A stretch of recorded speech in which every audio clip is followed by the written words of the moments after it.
Wondering how to make the most progress at the piano in the least amount of time? Learn how to make every second count with these 7 practice tips. The first thing you should do is schedule a practice time. If you really want to learn piano fast, it's important to practice consistently, which means doing it at least 5 days a week. Choose a time in your schedule when you won't be interrupted, and silence your cell phone to keep practice time distraction-free. Try to play at the same time every day to make it easy to clear your schedule. If you're having trouble finding time to practice, a good way to get extra time is simply to get up earlier. Do your practice before you go to work or start the rest of your day, and then you won't have to worry about fitting it in later. Even if you love practicing the piano, beware that you don't over-practice. Most of us don't need to play for 7 days a week, so make sure to take at least 1 or 2 days completely off of practice each week. That way you won't get burnt out, and when you come back to practice, you'll feel refreshed. You'll often be surprised how your playing can actually improve when you take a break. How long should you practice each day? If you're a new beginner, 15 to 20 minutes is perfect. But if you're intermediate, 45 minutes to an hour is even better. If you're more advanced, 1 to 2 hours per day is ideal. The second tip for practicing the piano effectively is setting your goals and tracking progress. Although this might sound boring, it'll actually enable you to make much faster progress. If you're working toward a goal, you won't be bored or wasting time, and you can actually learn a piece faster when you set a deadline for yourself. Determine why you want to play the piano, and then set goals that help you achieve your dream. Your goal can be as small as, I want to learn 8 measures in this piece this week, or as big as, I want to learn 5 pieces by Bach this year. Once you've chosen your goals, write them down on a piece of paper. A great way to do this is by downloading a weekly piano practice chart and printing it and filling it out. This enables you to track whether or not you've reached your weekly goals. Tracking your progress will help you realize what's working and what's not working, and you'll often come away feeling encouraged by seeing the results of the hard work and time that you've invested into piano. When you do meet your goals, make sure that you reward yourself. You've worked really hard and deserve to celebrate. When you don't meet your goals, see what you could have done better and tweak your practice approach. But don't be too hard on yourself. Mistakes and growing are part of learning and will make you a better pianist. Another great way to track your progress is to video yourself playing the piano. A few months or even years down the road, you can watch this recording and be amazed at how far you've come. Plus, it's fun to share recordings with family and friends so they can enjoy your music too. Tip number 3 is, don't skip your warm-ups. The first thing you should do when sitting down at the piano is warm up your fingers to reduce tension, increase your flexibility, and even prevent injuries. There are lots of great ways to warm up your fingers, but one of the most efficient is to play your scales, chords, and arpeggios. Though they might sound boring, you're actually learning music theory, strengthening your fingers, and warming up all while practicing these exercises. It's a total win-win.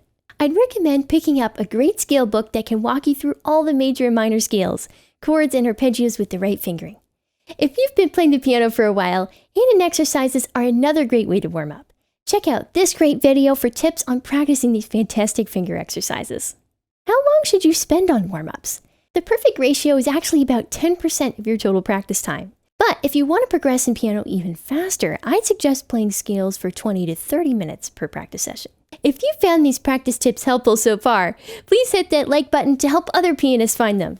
Did you know there's actually a difference between practicing the piano and playing the piano? Understanding the differences between these 2 activities will help you spend your practice time actually practicing, not playing. Practicing the piano means you're taking time to go carefully over smaller sections of music.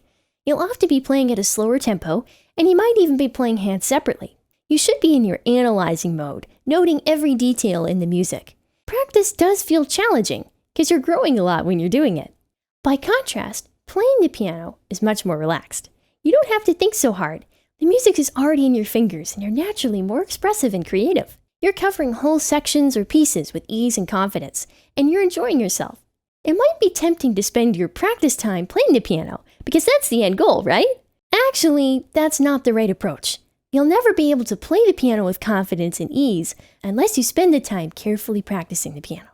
I'd recommend spending most of your practice time practicing pieces, and then take a few minutes at the end to play. Choose an older piece that you know well and have fun playing.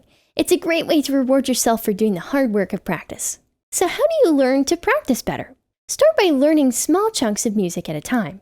Your brain processes information much better this way, and you'll be able to pick up the music really quickly. This means tackle 2 to 4 measures at a time, not a whole page or a whole section. Once you've mastered that small chunk, Add on another chunk and then review the first one you learned. Keep this up until you've learned the whole piece. This is much more efficient than trying to tackle a whole piece in one sitting. Another way to break down the music even further is to learn it hands separately at first, and then put the two together. I love using the 3x3x3 rule, which means practice the right hand 3 times, the left hand 3 times, and then hands together 3 times. It's a really effective way to learn new music. Do you have a new piece that you want to try these practice tips on? Tell me in the comments. Most pianists love to play through a piece from the beginning to the end every time they practice it. Or they'll just focus on the easy parts that they know really well. The music sounds great and it feels like you've accomplished something when you play it. But what happens if you do this? You'll actually never learn the piece to a high level because you're avoiding the trouble spots. Although it's not fun to play super slow and focus on the rough patches, doing just that will take your playing to the next level. For example, if you're struggling with a particular measure, put on your detective cap and determine what's actually causing the problem. Whether it's the notes, fingering, rhythms, or expression, narrow down the problem and work on it until you can't mess it up. Make sure to write notes on your music, as that's also super helpful. Don't practice until you get it right. Practice until you can't get it wrong. Here's one more thing. Make sure you're not starting at the beginning of the piece every time you sit down to play it. Always start with the new part that you're working on, and then review the old stuff.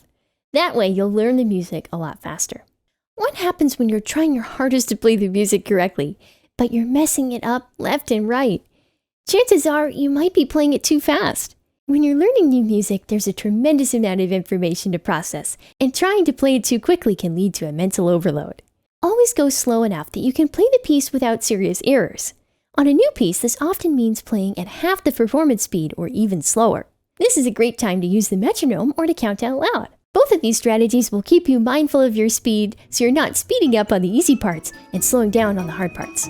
I hope that these 7 tips will help your piano practice to be much more efficient and enjoyable. That way you'll be able to reach your piano goals even faster. Before you go, please hit that subscribe button and stick around for more great videos that are coming up. Happy piano playing!